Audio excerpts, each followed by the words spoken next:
Isi chat itu tidak membawa keajaiban. Tidak ada pesan dari alam lain, tidak ada suara yang kembali hidup. Yang ada hanya kalimat-kalimat sederhana dari seorang suami yang takut pergi terlalu cepat, tentang lelah yang ia sembunyikan, tentang cinta yang tak sempat ia ucapkan, dan tentang seorang istri yang akan ia tinggalkan sendirian. Di sanalah aku menangis, bukan karena ia kembali, tetapi karena aku baru benar-benar mengenalnya saat ia sudah tiada. Sebelum ceritanya dimulai, silakan tulis di kolom komentar dari daerah mana saja teman-teman yang menonton video ini.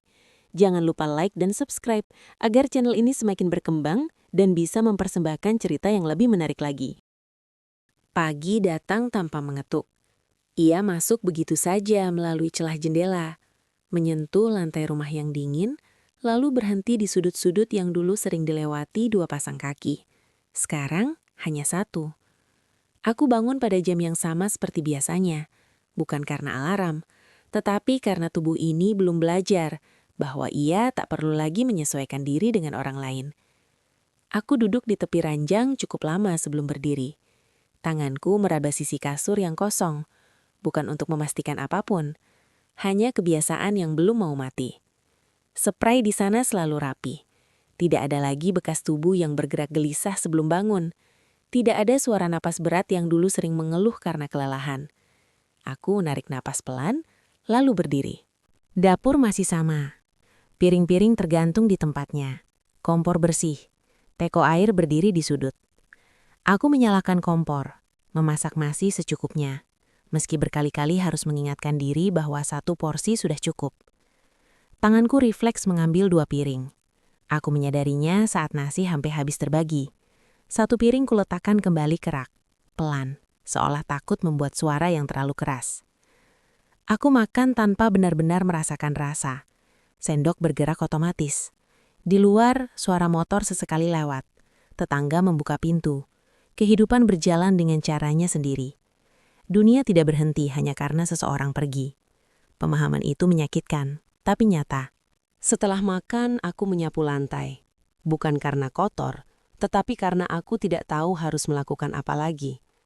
Gerakan sapu menyentuh lantai terdengar lebih keras dari biasanya.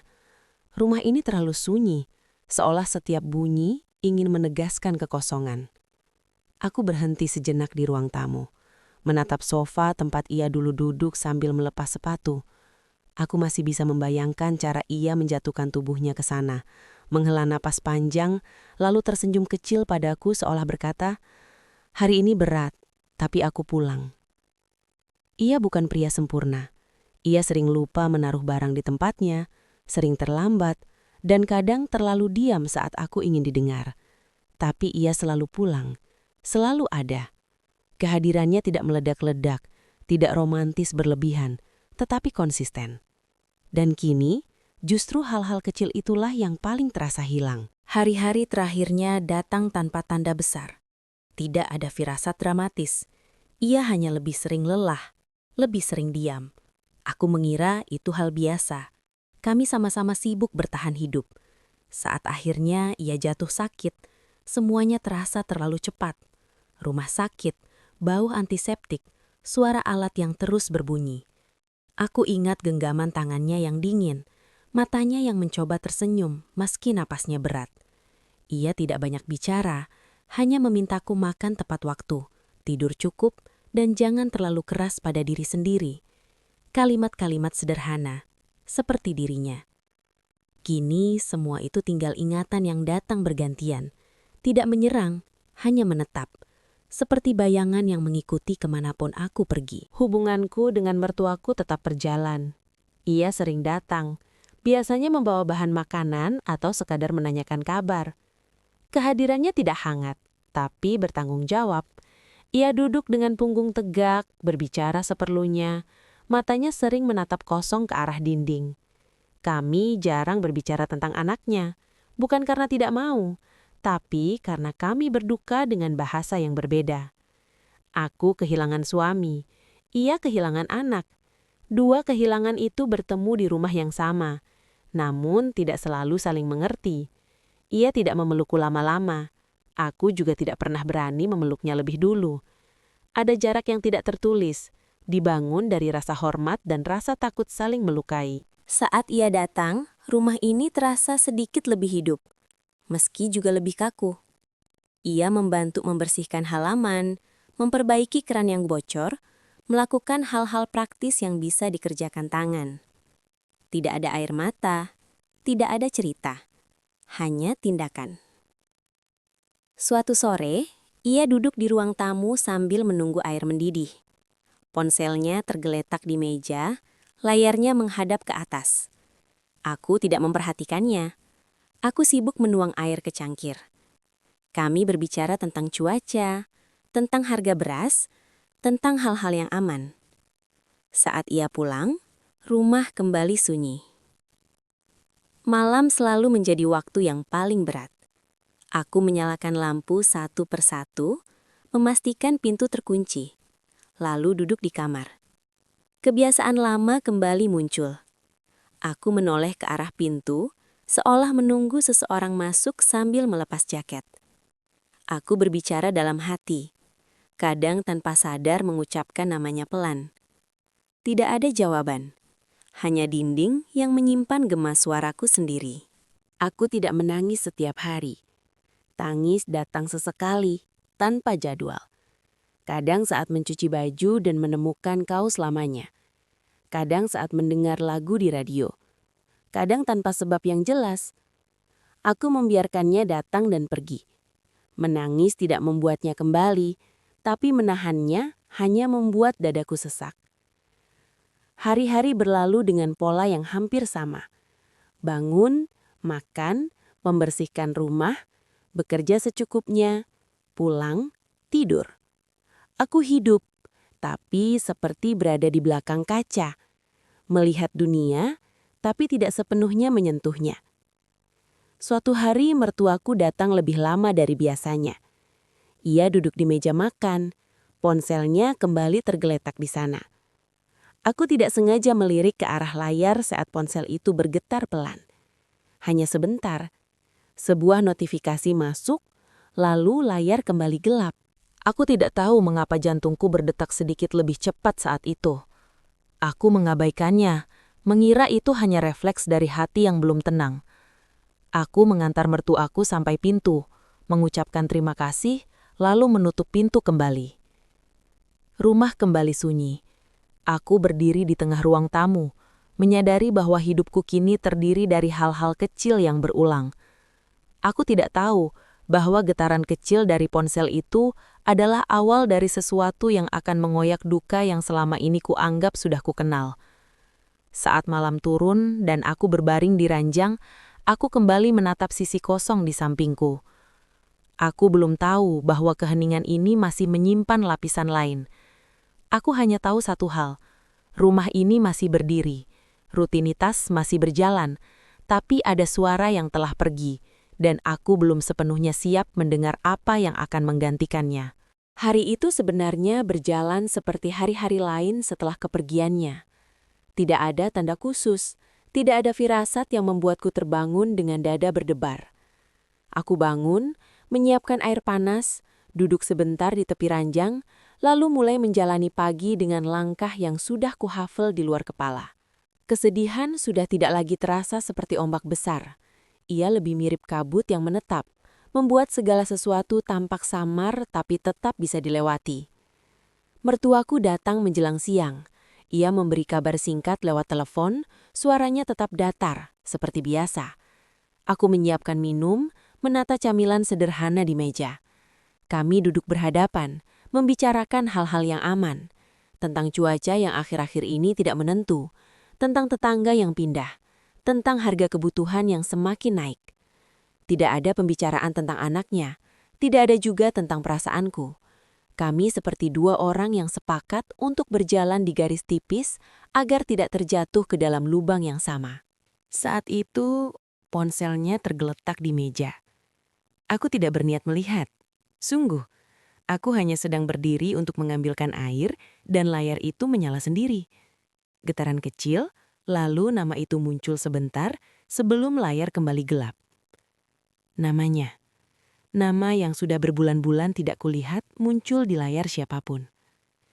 Dadaku terasa seperti dihantam sesuatu yang tidak terlihat. Langkahku terhenti. Tanganku yang memegang teko air bergetar sedikit, membuat air tumpah ke lantai. Aku buru-buru menunduk, membersihkannya, pura-pura sibuk, pura-pura tidak terjadi apa-apa. Kepalaku langsung dipenuhi suara-suara yang berusaha menenangkan. Mungkin itu hanya nama kontak lama. Mungkin itu pesan lama yang baru masuk karena jaringan. Mungkin aku salah lihat. Aku mengulang kemungkinan-kemungkinan itu di kepalaku seperti doa yang diucapkan terlalu cepat. Aku kembali duduk, berusaha tersenyum, berusaha mendengarkan cerita mertua tentang hal yang bahkan tidak kuingat setelahnya. Suaranya terdengar jauh, seolah aku berada di ruangan lain. Sepanjang sisa kunjungannya, pikiranku tidak pernah benar-benar hadir. Mataku sesekali melirik ke arah ponsel itu, tapi aku segera mengalihkan pandangan. Ada sesuatu yang terasa salah, tapi aku tidak berani menyentuhnya. Rasanya seperti berdiri di depan pintu yang sudah lama tertutup. Tahu bahwa membukanya bisa berarti melihat sesuatu yang tidak siap kuterima. Setelah mertua pulang, rumah kembali sunyi. Namun kali ini, sunyi itu berbeda. Ia terasa lebih berat, lebih penuh. Aku duduk di ruang tamu, menatap meja tempat ponsel itu tadi tergeletak.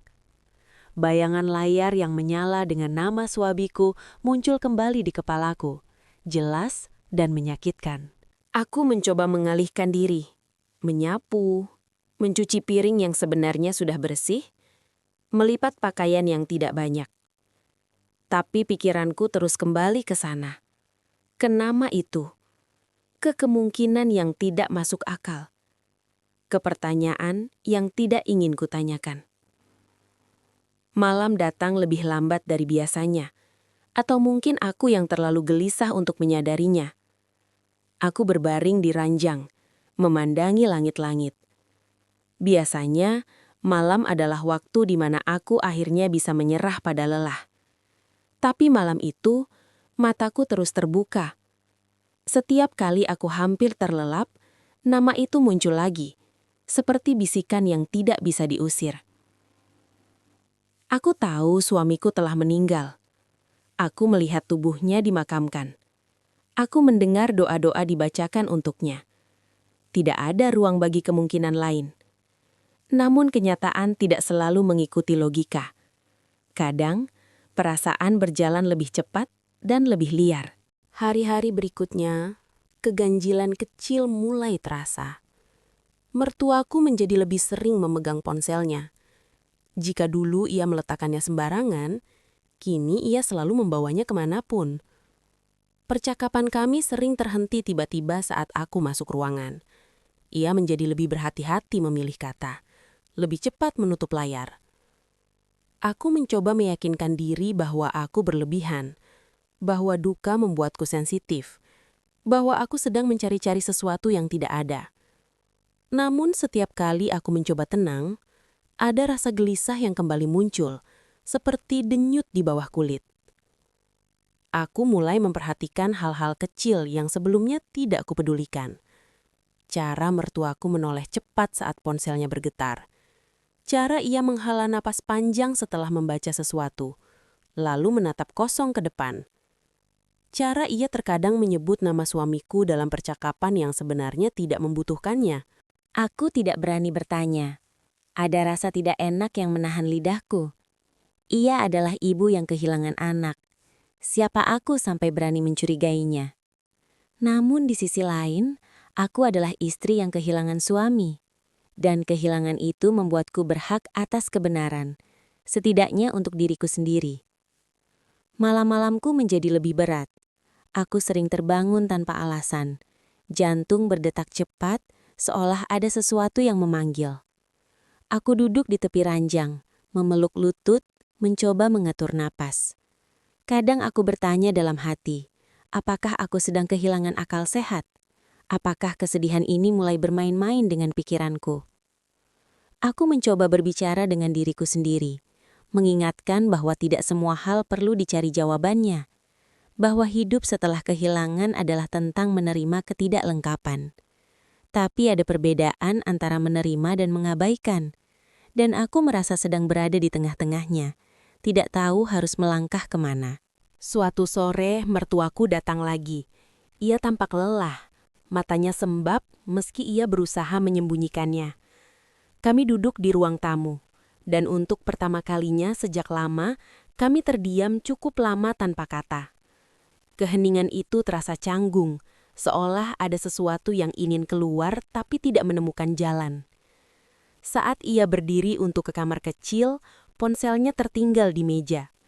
Aku menatap benda itu seperti menatap sesuatu yang berbahaya. Aku tidak bergerak.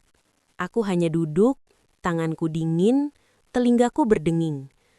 Aku tahu aku seharusnya mengalihkan pandangan, berdiri, melakukan apapun selain itu. Namun kakiku terasa berat. Ada dorongan di dalam dada yang semakin kuat, bukan rasa ingin tahu yang nakal, tapi rasa takut yang tidak tertahankan. Takut bahwa aku hidup di atas kebohongan. Takut bahwa ada bagian dari suamiku yang hilang dariku, bahkan setelah kematiannya. Aku mendekat pelan, seperti seseorang yang takut mengganggu tidur orang lain. Tanganku berhenti beberapa senti di atas ponsel itu. Aku ragu. Aku memikirkan segala kemungkinan buruk. Tentang rasa bersalah, tentang hubungan yang bisa rusak, tentang luka yang mungkin terbuka. Namun lebih dari itu, aku memikirkan diriku sendiri. Tentang malam-malam yang tidak tenang. Tentang nama yang muncul di layar. Tentang hidup yang tidak akan pernah kembali utuh jika aku terus berpura-pura tidak melihat apa-apa. Tanganku akhirnya menyentuh ponsel itu. Layarnya dingin. Aku menarik napas panjang, menahan gemetar. Aku belum membukanya. Aku hanya memegangnya, merasakan beratnya, seolah seluruh kegelisahanku selama ini berkumpul di benda kecil itu. Langkah kaki terdengar dari arah dalam rumah. Aku tersentak, jantungku hampir melompat keluar. Dengan cepat, aku meletakkan kembali ponsel itu ke tempat semula, berdiri dan berpura-pura merapikan bantal sofa. Mertuaku keluar, menatapku sebentar, lalu duduk kembali tanpa berkata apa-apa. Sore itu berlalu dengan ketegangan yang tidak terucap. Setelah ia pulang, aku duduk lama di ruang tamu, menatap kosong. Aku tahu satu hal dengan pasti. Ketenanganku sudah terusik, dan tidak akan kembali sebelum aku berani menghadapi apa yang selama ini kuhindari. Malam itu, aku tidak langsung tidur. Aku duduk di meja makan, menatap ponselku sendiri yang sunyi.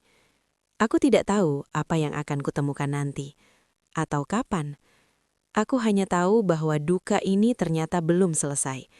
Ada lapisan lain yang menunggu untuk dibuka, dan aku berada tepat di ambangnya. Dan untuk pertama kalinya sejak kepergiannya, aku merasa bahwa air mata yang selama ini kutahan mungkin bukan hanya tentang kehilangan, tapi tentang kebenaran yang belum sempat kuterima. Aku tidak langsung membuka chat itu pada hari yang sama. Ada jarak waktu yang aneh antara memegang ponsel mertua dan benar-benar berani melihat isinya. Jarak yang dipenuhi oleh doa-doa pendek, tarikan napas yang terlalu sering, dan percakapan sunyi dengan diriku sendiri. Aku ingin siap, meski aku tidak tahu siap seperti apa yang kubutuhkan. Kesempatan itu datang beberapa hari kemudian, tanpa rencana. Mertuaku tertidur di kursi ruang tamu setelah makan siang. Tubuhnya terlihat lebih rapuh dari biasanya. Wajahnya mengeras dalam tidur, seperti seseorang yang terlalu lama menahan sesuatu. Ponselnya ada di meja kecil di sampingnya. Layar gelap, tenang, seolah tidak menyimpan apa-apa. Aku berdiri cukup lama. Ada suara di kepalaku yang terus berkata untuk berhenti, untuk kembali ke dapur, untuk menyeduh teh dan menunggu waktu berlalu. Namun ada suara lain, lebih pelan tapi lebih jujur, yang mengatakan bahwa aku berhak tahu. Bukan untuk mencurigai, bukan untuk menuduh, tetapi untuk menenangkan diriku sendiri. Tanganku mengambil ponsel itu dengan hati-hati. Aku menjauh beberapa langkah, duduk di kursi yang paling jauh, lalu menyalakan layar. Jantungku berdetak keras. Aku takut melihat sesuatu yang tidak masuk akal. Aku takut menemukan kebohongan. Aku takut, tapi aku juga lelah hidup dalam ketakutan. Nama itu ada di sana. Bukan sebagai notifikasi baru, bukan sebagai keajaiban yang mustahil, tetapi sebagai kontak lama yang masih tersimpan, dengan percakapan yang berhenti di satu titik. Aku membuka chat itu dengan jari yang gemetar. Tidak ada pesan setelah tanggal kematiannya. Tidak ada balasan yang datang dari dunia lain. Yang ada hanyalah percakapan sebelum segalanya berakhir. Aku membaca perlahan, dari atas, dari pesan-pesan yang sudah lama terkubur. Pesan-pesan seorang ibu yang menanyakan kabar dengan cara yang kaku, khas orang tua yang tidak pandai merangkai kata. Pesan-pesan singkat tentang cuaca, tentang makan, tentang jangan terlalu memaksakan diri, dan balasan-balasan suamiku yang singkat tapi penuh usaha untuk terdengar baik-baik saja. Sudah makan, Bu? Masih bisa kerja kok. Doakan saja. Aku menelan ludah. Ada jeda panjang di antara pesan-pesan itu. Kadang berhari-hari, kadang hanya satu kata. Aku bisa membayangkan wajahnya saat mengetik, duduk sendirian. Mungkin saat aku ada di ruangan lain. Mungkin saat aku sedang tidur. Aku tidak tahu. Dan itu yang membuat dadaku sesak. Lalu aku menemukan pesan-pesan yang lebih panjang, yang tidak pernah sampai padaku. Pesan di mana ia mengaku lelah. Pesan di mana ia mengatakan takut. Pesan di mana ia bertanya, apakah ia sudah menjadi suami yang cukup baik?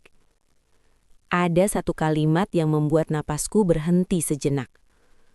Aku takut ninggalin dia sendirian, Bu.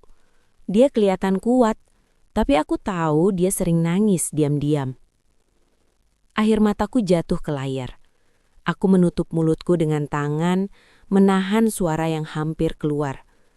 Aku tidak tahu ia melihatku sejauh itu. Aku tidak tahu ia memikirkan aku dengan cara seperti itu. Aku selalu mengira aku yang lebih peka. Aku yang lebih memperhatikan. Ternyata ia menyimpan banyak hal sendiri. Aku membaca terus, seperti seseorang yang membuka surat lama yang ditulis dengan hati yang tidak pernah sampai ke tujuannya. Ia bercerita tentang rasa sakit yang tidak selalu ia sampaikan padaku. Tentang ketakutannya menjadi beban. Tentang keinginannya untuk terlihat kuat, terutama di hadapanku. Aku nggak mau dia capek ngurusin aku.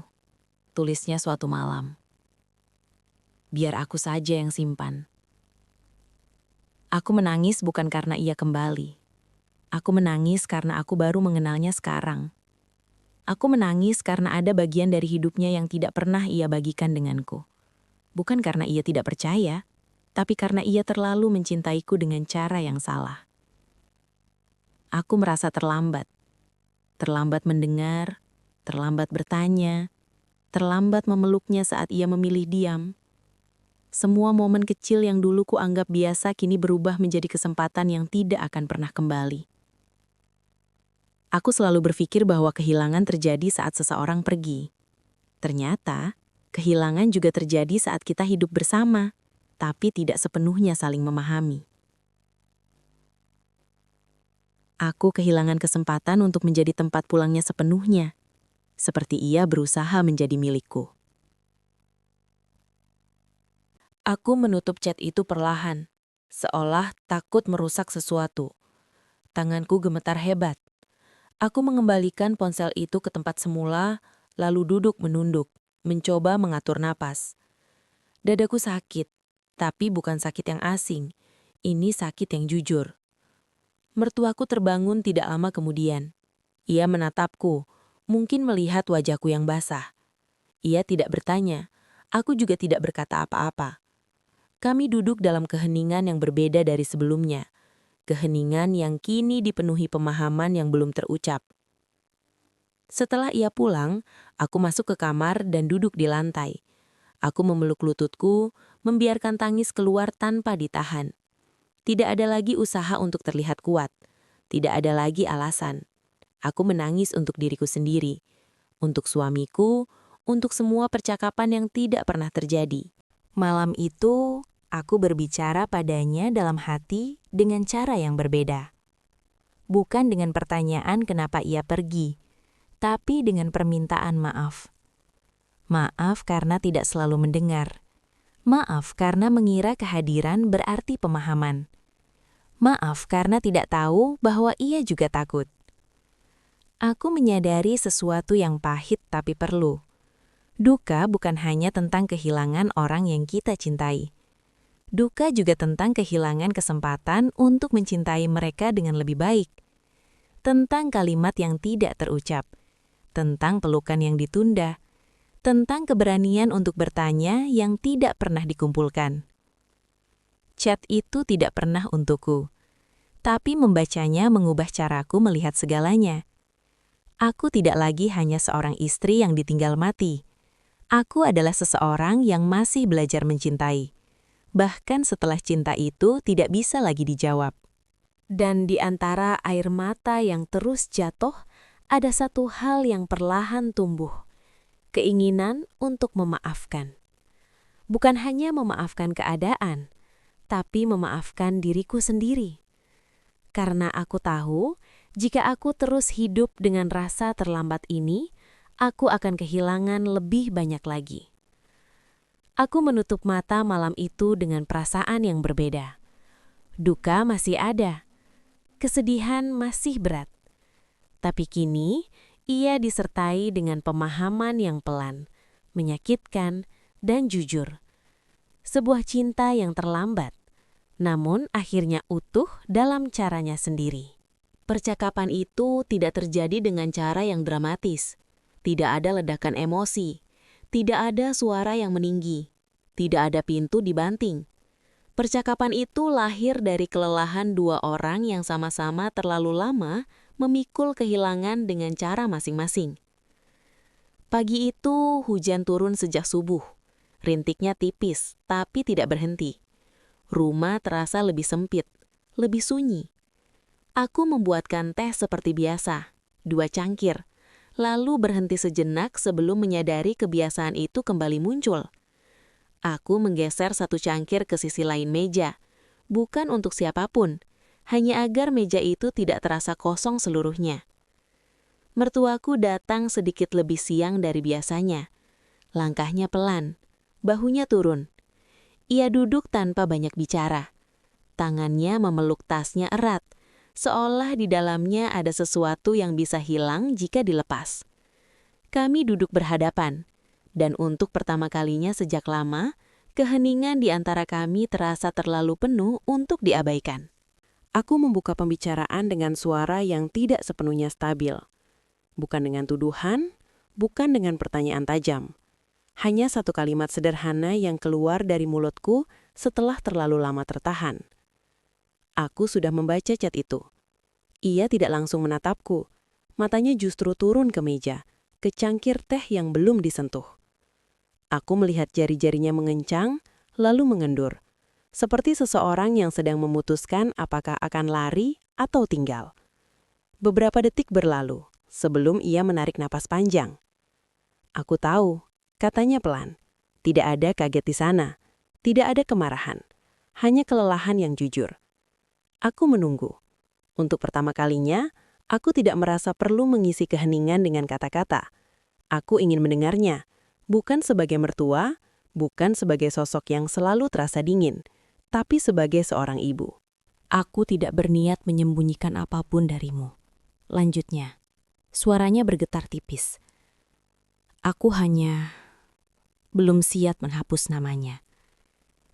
Kalimat itu menghantamku dengan cara yang tidak kasar, tapi dalam. Aku mengangguk pelan. Aku mengerti lebih dari yang bisa kujelaskan. Ia akhirnya menatapku. Matanya merah, tapi tidak ada air mata yang jatuh. Duka yang ia miliki bukan duka yang meledak-ledak. Dukanya seperti batu berat yang dipeluk erat di dada. Kalau aku menghapus chat itu, katanya lagi. Rasanya seperti mengakui bahwa aku benar-benar tidak bisa bicara dengannya lagi. Padahal kadang aku masih ingin mengirim pesan, walau tahu tidak akan dibalas. Tangisku pecah saat itu juga. Bukan karena kata-katanya menyakitkan, tapi karena aku tiba-tiba melihatnya dengan jelas.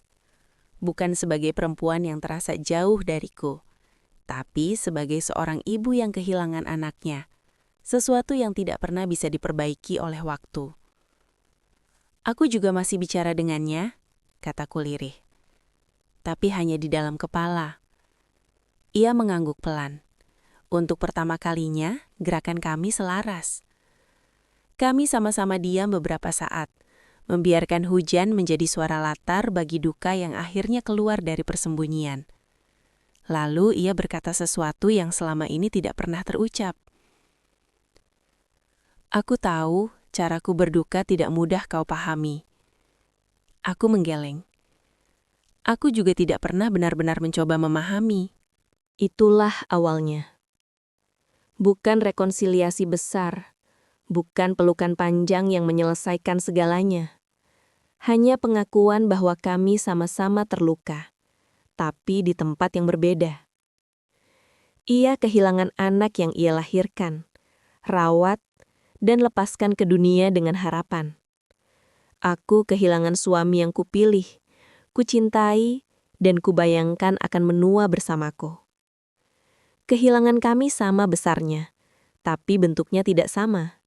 Dan selama ini, kami terlalu sibuk mempertahankan bentuk masing-masing, sampai lupa bahwa sumbernya satu. Kami mulai bercerita, bergantian, tanpa saling memotong. Ia bercerita tentang suamiku saat kecil, tentang kebiasaan-kebiasaan yang tidak pernah aku tahu, tentang caranya diam saat sedih, tentang keras kepalanya yang dulu sering membuatnya marah, tapi kini justru dirindukan. Aku bercerita tentang suamiku sebagai pasangan hidup, tentang hal-hal kecil yang tidak pernah ia ceritakan pada ibunya, tentang caranya mengikat tali sepatuku saat aku terburu-buru, tentang caranya berpura-pura kuat saat aku sedang rapuh. Kami menangis di waktu yang berbeda. Kadang ia berhenti bicara karena suaranya hilang. Kadang aku harus menunduk karena dadaku terlalu penuh. Tidak ada yang berusaha menjadi lebih menderita dari yang lain. Tidak ada perbandingan. Di titik tertentu, ia berkata dengan suara yang hampir seperti bisikan. Aku sering merasa tidak punya hak untuk berduka di depanmu. Aku menatapnya bingung. Kau yang hidup bersamanya, lanjutnya. Kau yang kehilangan pasangan, aku hanya ibunya. Kata hanya itu membuatku menggeleng kuat-kuat. Tidak ada hanya dalam kehilangan, kataku. Kehilanganmu tidak lebih kecil dariku, hanya berbeda. Ia menutup matanya. Air mata akhirnya jatuh, satu persatu, tanpa suara. Aku berpindah tempat duduk. Tidak langsung memeluknya, hanya duduk lebih dekat. Memberi ruang yang sama seperti yang kubutuhkan selama ini. Hari itu, hubungan kami tidak langsung berubah menjadi hangat. Kami tidak tiba-tiba menjadi dua perempuan yang saling bergantung. Tapi, ada sesuatu yang bergeser. Dinding yang selama ini berdiri di antara kami retak, memberi celah untuk cahaya kecil masuk. Setelah itu, kami mulai berbagi hal-hal sederhana, tidak selalu tentang duka, kadang tentang masakan, kadang tentang cuaca, kadang tentang kelelahan hidup yang tidak ada hubungannya dengan kematian. Tapi di balik semua itu, ada kejujuran baru. Tidak ada lagi keharusan untuk terlihat kuat di depan satu sama lain. Aku tidak lagi merasa canggung melihat ponselnya. Ia tidak lagi menyembunyikannya dengan gerakan cepat. Nama itu masih ada di sana, dan aku tidak keberatan. Aku tahu sekarang, itu bukan pengkhianatan terhadap kematian, tapi cara bertahan hidup. Aku juga mulai membiarkan diriku berduka dengan caraku sendiri, tanpa merasa harus menyesuaikan dengan siapapun. Jika aku ingin diam, aku diam. Jika aku ingin menangis, aku tidak lagi merasa harus sembunyi. Kami belajar sesuatu yang sederhana tapi sulit. Kehilangan tidak bisa dibandingkan. Tidak ada ukuran, tidak ada peringkat. Kehilangan hanya bisa dibagi, jika kita cukup berani untuk membuka tangan. Pada suatu sore, saat hujan kembali turun, Kami duduk bersebelahan menatap jendela. Ia berkata pelan, "Terima kasih sudah tidak marah." Aku tersenyum tipis. "Terima kasih sudah tidak pergi." Kami masih dua perempuan dengan luka masing-masing. Tapi kini, kami tidak lagi sendirian di dalamnya. Dan untuk pertama kalinya sejak suamiku pergi, rumah itu tidak lagi hanya ditinggalkan suara. Ia mulai diisi oleh kehadiran yang saling mengerti, meski belum sepenuhnya sembuh. Aku menyadari satu hal yang penting. Duka tidak meminta untuk diselesaikan. Ia hanya ingin ditemani. Dan hari itu, kami akhirnya duduk di sisi yang sama, menemani kehilangan yang tidak akan pernah benar-benar pergi. Tapi kini tidak lagi harus dipikul sendirian. Perubahan itu tidak datang seperti cahaya terang yang tiba-tiba menyingkirkan gelap. Ia datang seperti pagi yang ragu-ragu. Pelan, nyaris tak terasa, tapi cukup untuk membuat bayangan bergeser. Aku mulai menyadari bahwa hidupku tidak lagi sepenuhnya berhenti di hari kematian suamiku. Ia masih ada di dalamku, tapi tidak lagi menutup seluruh ruang napas. Aku kembali membuka chat itu, beberapa hari setelah percakapan dengan mertuaku. Kali ini bukan dengan tangan gemetar, bukan dengan dada yang terasa akan pecah. Aku membacanya pelan, satu persatu, seperti membaca surat lama yang akhirnya berani disentuh kembali. Kalimat-kalimatnya tetap sama, tapi aku tidak lagi sama seperti pertama kali membacanya. Ada rasa sedih tentu, tapi kini sedih itu tidak lagi menggigit. Ia hanya duduk di sampingku, tenang, seperti teman lama yang tahu kapan harus diam. Aku berhenti di satu pesan yang sebelumnya membuatku menangis berjam-jam, tentang ketakutannya meninggalkanku sendirian, tentang rasa bersalah karena merasa belum cukup menjadi suami yang kuat. Dulu, pesan itu membuatku merasa gagal, seolah aku tidak cukup peka, tidak cukup hadir, tidak cukup menenangkan. Kali ini, aku membaca dengan sudut pandang yang berbeda.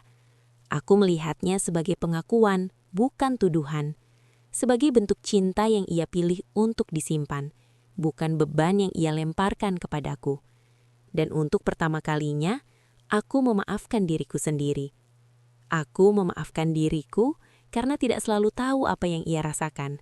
Karena aku juga manusia, dengan lelah dan takutku sendiri. Aku memaafkan diriku karena tidak bisa menjadi pasangan yang sempurna di hari-hari terakhirnya. Aku belajar menerima bahwa cinta tidak diukur dari seberapa banyak penderitaan yang berhasil kita tebak, tapi dari kehadiran yang kita berikan sebisanya. Mertuaku pun berubah, dengan caranya sendiri. Perubahan kecil hampir tidak terlihat jika tidak diperhatikan dengan seksama. Ia tidak lagi menggenggam ponselnya sepanjang hari. Kadang ponsel itu tergeletak di meja, layar menghadap ke atas, terbuka. Nama itu masih ada, tapi tidak lagi dijaga seperti rahasia rapuh.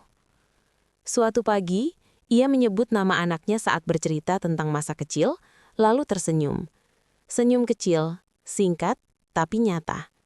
Tidak ada air mata yang langsung jatuh. Tidak ada suara yang pecah. Hanya senyum seorang ibu yang sedang mengingat, bukan tenggelam. Aku menyadari bahwa ia sedang belajar melepaskan tanpa benar-benar melupakan. Dan aku pun begitu. Kami tidak pernah sepakat secara lisan tentang melanjutkan hidup. Tidak ada kalimat besar yang diucapkan. Tapi dari hal-hal sederhana, dari caranya menawar harga di pasar, dari caraku tertawa kecil saat menonton acara yang dulu selalu kutonton bersama suamiku, aku tahu bahwa kami sama-sama bergerak maju, walau langkahnya pendek. Ada satu sore ketika aku tertawa cukup keras karena sesuatu yang sepele. Tawa itu keluar begitu saja, tanpa izin, tanpa rasa bersalah. Setelahnya aku terdiam sejenak, menunggu rasa sesak yang biasanya datang. Perasaan seolah aku baru saja mengkhianati kenangan. Tapi rasa itu tidak datang. Yang ada justru kelegaan kecil. Seperti menyadari bahwa tertawa tidak menghapus cinta. Bahwa hidup tidak harus terus membayar duka untuk membuktikan kesetiaan. Aku mulai memahami bahwa cinta tidak harus dipertahankan dalam bentuk luka yang terus dibuka. Cinta bisa berubah bentuk. Dari kehadiran fisik menjadi kenangan yang hangat. Dari percakapan harian menjadi kekuatan diam-diam yang menopang langkah. Aku masih merindukannya. Rindu itu tidak pernah benar-benar pergi. Tapi kini, Rindu itu tidak lagi membuatku berhenti. Ia berjalan bersamaku, tidak lagi menarikku ke belakang. Suatu malam, aku menutup chat itu dengan tenang. Bukan dengan perasaan ingin melupakan, tapi dengan rasa cukup. Seolah aku telah membaca semua yang perlu kubaca, memahami semua yang perlu kupahami. Aku tahu aku bisa membukanya lagi kapan saja, tapi aku juga tahu aku tidak perlu hidup di sana. Di titik itu, aku mengerti sesuatu yang selama ini sulit kuterima. Melepaskan bukan berarti meninggalkan. Melanjutkan hidup bukan berarti menghapus masa lalu. Ia hanya berarti memberi ruang bagi diri sendiri untuk bernapas tanpa rasa bersalah. Dan di antara napas-napas yang mulai terasa lebih ringan itu, aku tahu bahwa cintaku pada suamiku tidak berkurang. Ia hanya berubah, menjadi lebih sunyi, lebih dewasa, dan akhirnya lebih membebaskan. Ada hari ketika segala sesuatu terasa berhenti meminta penjelasan.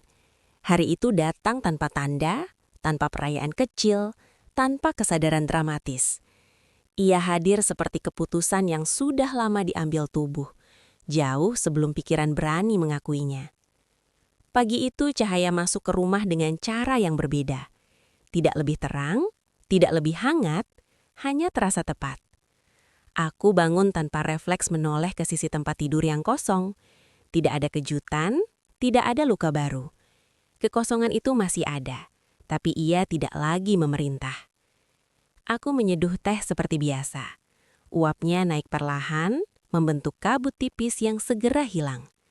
Dulu, pemandangan sekecil itu bisa membuat dada terasa sesak. Kini ia hanya lewat, meninggalkan kesadaran sederhana bahwa waktu terus bergerak. Entah aku siap atau tidak. Ponsel mertuaku tergeletak di meja. Tidak bergetar, tidak berbunyi. Ia ada di sana seperti benda lain, bukan lagi penjaga pintu antara masa lalu dan hari ini. Nama itu masih tersimpan, aku tahu. Tapi aku juga tahu, ia tidak lagi dibuka setiap malam dengan jari gemetar. Kami duduk berhadapan, meminum teh yang sama. Tidak banyak kata yang keluar. Tapi diam di antara kami tidak lagi kaku. Diam itu tidak lagi penuh curiga atau kesalahpahaman. Ia seperti ruang yang akhirnya cukup aman untuk ditempati bersama. Ada satu kalimat yang akhirnya terucap, pelan, hampir seperti berbicara pada diri sendiri. Tentang seorang anak yang tumbuh menjadi suami. Tentang seorang suami yang pergi terlalu cepat. Tentang seorang ibu yang tidak pernah benar-benar siap kehilangan. Aku mendengarkan tanpa menyela. Tidak ada kebutuhan untuk menenangkan. Tidak ada dorongan untuk memperbaiki. Beberapa luka memang tidak perlu dijahit dengan kata-kata. Cukup dibiarkan bernafas. Ada satu sore ketika aku membereskan lemari. Bukan karena ingin menghapus jejak, tapi karena sudah waktunya. Beberapa baju masih kusimpan. Beberapa lainnya kulipat rapi untuk diberikan. Tanganku bergerak tanpa ragu. Tidak ada perasaan mengkhianati. Hanya kesadaran bahwa cinta tidak diukur dari berapa lama kita memegang sesuatu yang sudah tidak dipakai. Aku menemukan barang-barang kecil. Jam tangan dengan goresan lama. Buku catatan dengan tulisan tangannya. Benda-benda yang dulu terasa sakral. Kini, aku memegangnya dengan tenang. Tidak semua harus dibawa ke masa depan, tapi tidak semuanya harus ditinggalkan di belakang. Hidupku tidak berubah menjadi cerita baru yang lebih indah. Tidak ada kebahagiaan besar yang tiba sebagai hadiah atas ketabahan. Yang ada hanyalah hari-hari biasa yang perlahan menjadi lebih ringan untuk dijalani. Aku mulai tersenyum tanpa menahan. Mulai tidur tanpa mimpi yang membuat jantung berdebar. Mulai menyadari bahwa napas yang dulu berat kini kembali ke ritmenya sendiri. Ada saat-saat rindu datang tiba-tiba. Di tengah keramaian, di sela suara tawa orang lain, di lagu lama yang tak sengaja terdengar. Rindu itu masih menyentuh, tapi tidak lagi melumpuhkan. Ia seperti bayangan sore, panjang, jelas, tapi tidak menelan cahaya. Aku belajar bahwa kehilangan tidak pernah benar-benar selesai. Ia hanya berubah bentuk. Dari luka terbuka menjadi bekas yang kadang terasa saat disentuh. Dan itu tidak apa-apa. Nama itu mungkin akan selalu muncul di beberapa tempat, di ingatan, di arsip digital, di cerita yang sesekali terucap. Tapi kini, kemunculannya tidak lagi membuatku runtuh. Ia hanya mengingatkanku bahwa aku pernah dicintai dengan cara yang nyata, dan bahwa aku mencintai dengan segenap yang aku mampu. Di titik ini, aku mengerti sesuatu yang sederhana tapi dalam. Hidup tidak meminta kita untuk melupakan. Hidup hanya meminta kita untuk terus berjalan, membawa yang perlu, dan melepaskan yang memberatkan. Dan saat aku menarik napas panjang, tanpa sadar, aku menyadari bahwa nafas itu tidak lagi terasa seperti usaha. Ia kembali menjadi sesuatu yang alami. Di sanalah akhir itu berada. Bukan pada cat yang terbuka, bukan pada air mata yang jatuh, bukan pada kehilangan yang dulu terasa tak tertahankan. Akhir itu hadir dalam kesunyian yang tidak lagi menakutkan. Kesunyian yang akhirnya bisa kuterima sebagai bagian dari hidup, bukan sebagai penjara. Aku tidak melupakan siapa yang telah pergi. Aku hanya belajar hidup tanpa harus terus tenggelam bersamanya.